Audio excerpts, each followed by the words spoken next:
পাকিস্তান যদি 15ই ফেব্রুয়ারি ভারতের সাথে ম্যাচ না খেলে তাহলে পাকিস্তান ক্রিকেট বোর্ডের এই 3 বড় ক্ষতি হবে বন্ধুরা। সবথেকে বড় ক্ষতি হবে আইসিসি পাকিস্তানকে যে 50% টাকা দেয়, যে 50% টাকা পাকিস্তান ক্রিকেট বোর্ডের ইনকাম হয় বা টাকাটা আসে আইসিসির কাছ থেকে, আইসিসি সবার প্রথমে সেই টাকাটা আটকে দেবে, তারপরে পাকিস্তান ভিক্ষার বাটি হাতে নিয়ে ভিক্ষা করতে আরম্ভ করবে।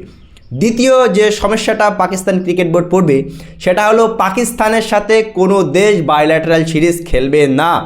তখন পাকিস্তান ওই গ্রাম গ্রামে ঘুরে নিজেদের টুর্নামেন্ট খেলতে হবে।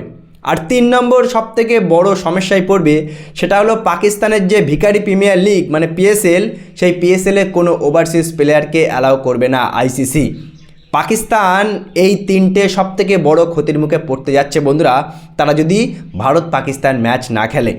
মানে বিশ্বকাপের ঠিক আগে যে নাটকটা তারা শুরু করেছে, বাংলাদেশকে সাপোর্ট করি আমরা, বাংলাদেশকে সাপোর্ট করি বলে বলে, কিন্তু সেই বাংলাদেশকে সাপোর্ট করার ফলে যে পাকিস্তান যে নাটকটা করছে যে বয়কট করে দেবো আমরা ভারতের সাথে 15ই ফেব্রুয়ারি ম্যাচটা খেলবো না, যদি পাকিস্তান এই ভুলটা করে ভারতের সাথে ম্যাচ না খেলে, তাহলে পাকিস্তানকে দিন শেষে এই 3টে বড় ক্ষতি বললাম, যে আইসিসি তাদেরকে টাকা বন্ধ করে দেবে, কোনো টিম তাদের সাথে বাইল্যাটারাল সিরিজ খেলবে না, এবং ভিখারি প্রিমিয়ার লিগে কোনো ওভারসিজ প্লেয়ার আসবে না, এই 3 সবথেকে বড় ক্ষতি হবে।